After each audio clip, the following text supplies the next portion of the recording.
and Craig Smoke.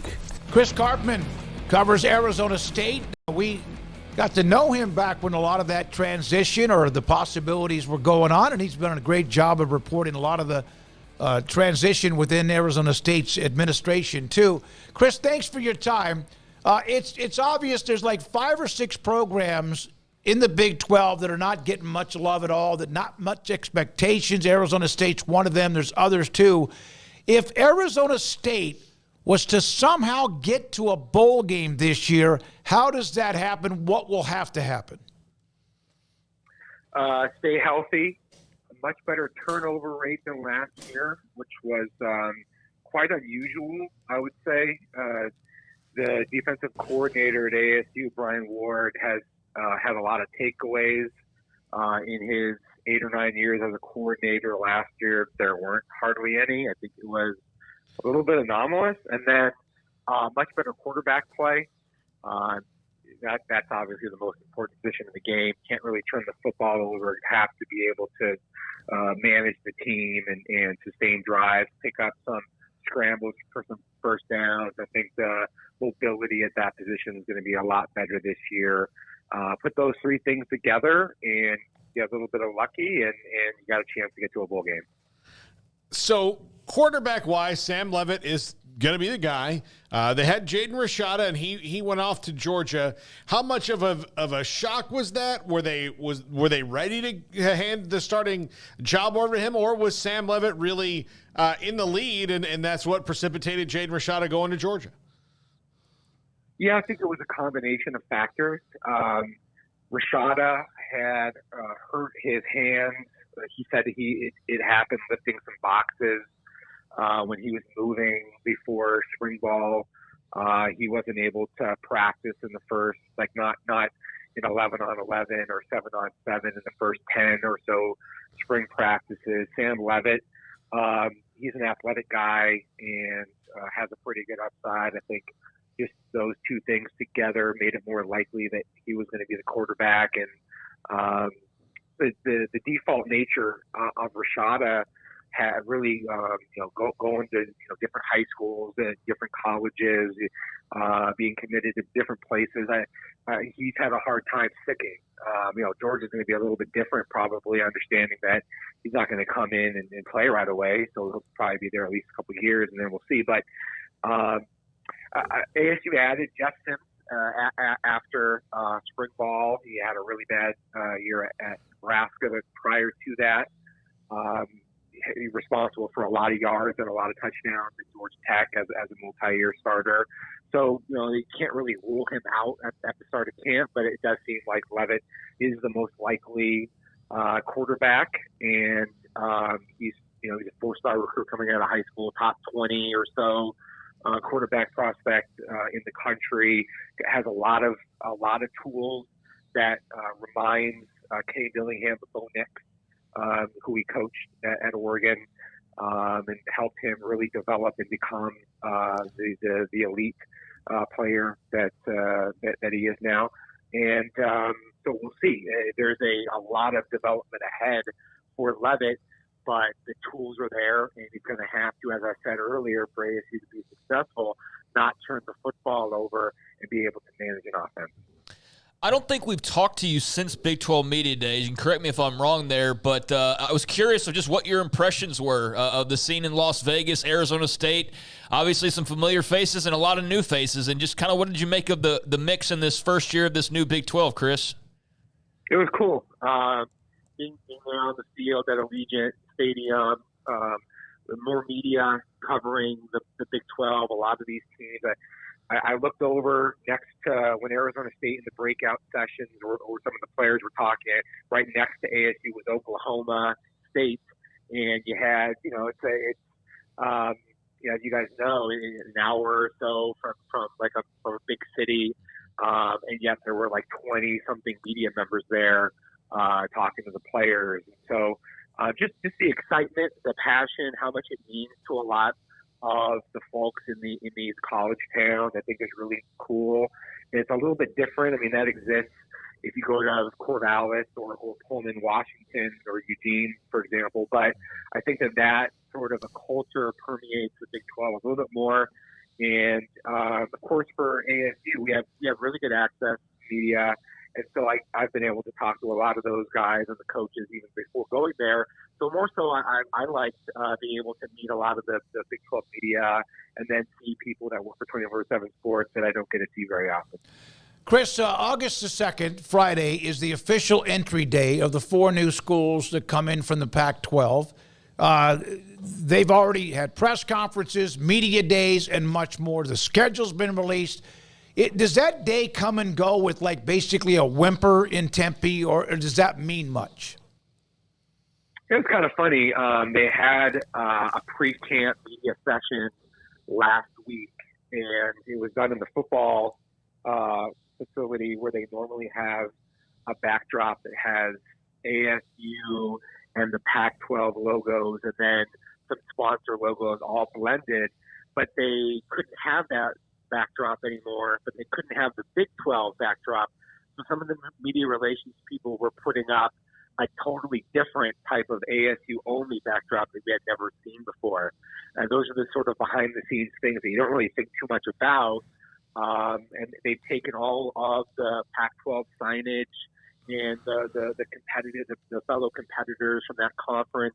They used to be on the wall that sort of, or the chain link fence that had a mesh cover that surrounded the practice field. It used to be all over there. They got rid of all of that stuff.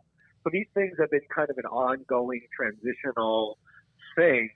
And then when the fourth rolls around, they'll bring some of those things in and probably won't look too different to a lot of people, but there will be some clear indicators of the difference. One of the most exciting players in the conference is going to be Cameron Scadaboo. And maybe people don't know about him as much because of the struggles, but he is electrifying. And now with some of the additions they've made on offense, do you expect to see them move him around a little bit more? Well, he's in better shape this year. He's probably almost 10 pounds lighter. He's leaned out. Said he wanted to improve his quickness and his agility, and he's a guy that will strike fear in some defensive players because he's such a physical player at 215 to 18 pounds now. Real sort of a throwback running back, blue collar. He catches the ball pretty well coming out of the backfield and also lines up on the perimeter. ASU likes to move its running backs in and out of the backfield to create the different structures, and he's very capable of that. I also think that we'll see more two-back groupings this year because they added Rayleigh Brown from USC, who's one of the better athletes on the team, and then McCaskill, who the freshman at Houston had like 16 rushing touchdowns or something like that. He was awesome, the freshman of the year. Yeah, then he had the ACL injury going into his second spring ball, and then he really wasn't the same in the last year and a half. But he has one of the fastest GPS. They do the mile per hour thing with those catapult testing vests that they wear. And he was like a 22-mile-an-hour guy, like one of only a handful on the roster. So he looks like he's back to at or near full speed. So I think the running back position is a strength for ASU, and especially when you're younger at quarterback and not quite as good, the ability to get into some two-back groupings that give you some, the RPO actions and some quarterback run optionality. Those things are probably going to be calling cards of ASU's offense this year, with Scadaboo certainly getting a lot of the attention. Chris, they have one of the more high-profile assistant coaches in the league, certainly with Hines Ward, coaching up the wide receivers, and I know they've had some attrition there. Jalen Conyers is gone, Elijah Badger's gone, but they got Troy Omieri and Scadaboo can be a part of that as well. I guess I'm probably missing some names, Guillory, but what's the kind of feelings around Hines Ward early on and the room that he's inherited and is trying to grow and blossom? Yeah, he's got a very dynamic personality. Just oozes energy, excitement, personality. the players have gravitated to learning from him. Of course, he's one of the best blockers of all time in the NFL, so he's going to bring that mentality to the group. The player who's really come on in a major way and will surprise people probably is Jordan Tyson. Okay. He at Colorado 2 years ago, he had the most receiving yards and I think their most touchdowns as a true freshman. But then in November against Oregon of that season, he had 2 ligament tears, including an ACL in his knee.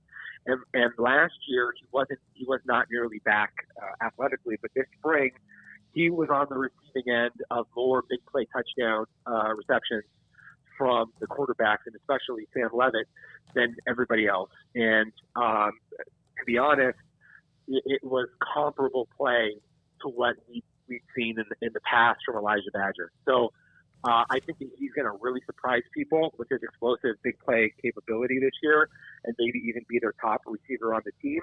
Jordan Tyson is 6'2" and 190 pounds, and a lot to like about his game. He's got an NFL route tree. I think Terrell Mary is huge. I mean, he's 6'4", maybe 6'5", 215 pounds. Another guy who can go get the ball, big catch radius, red zone target. So there's a big play component. They return their slot receiver from last year, Melquan Stovall, who was a starter. He's a good third or fourth option. Big Smith wasn't able to play last year.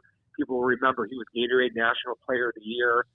Coming out of Arizona, went to Texas, did well early, had some injuries, went to USC, more injuries, didn't play. Wasn't able to play last year as a second-time undergraduate transfer, but he practiced really well in the spring and continuing on now. And I think that he's poised to have a pretty good season. You mentioned Xavier Guillory. He had a broken finger last year during the season that I think robbed him of his confidence and catching the ball. And he didn't look nearly as good as he did in practices. So there's a chance that he could also be a little bit better than people realize this year. Chris, I want to give you some kudos. First of all, you know your stuff when it comes to ASU, and SunDevilSource.com is if you're an Arizona State fan or a Big 12 fan, it's something you should follow him. But also, I saw your note from, I guess it was yesterday. You wrote 70-plus capsules with background and scouting information on every scholarship player, 50,000 words. How long did that take? Yeah, that's an off-season project that I undertake every year. A lot of people, there's this gap, of course, that happens between the spring evaluation and recruiting period, and then when camp starts, it's a couple months. And I basically write about one a day on average for that, 70 to 80-day window. Just a little scouting information, projected depth chart, where guys fit in, who they are, their background. It's very time consuming when you add it up, but I think it's a good way to spend that June, July period to prepare for the season. And I'm big on like going back, watching a lot of film, studying players, figuring out how they might fit in to a roster, that's I've rarely missed ASU practices going back 20 years now. All the games and all that. So it's just the people who are the super diehard passionate fans, they are going to find a home at Sun Devil Source. Well, it's very impressive. We had Jed Dredding on, who covers West Virginia. He put out a major synopsis, and so you guys are doing some work. Thank you so much, Chris. Thanks for your time. We'll be in touch throughout the season, and have a great rest of the week. I appreciate you having me on. Thank you. Chris Karpman, SunDevilSource.com, with us on 365 Sports.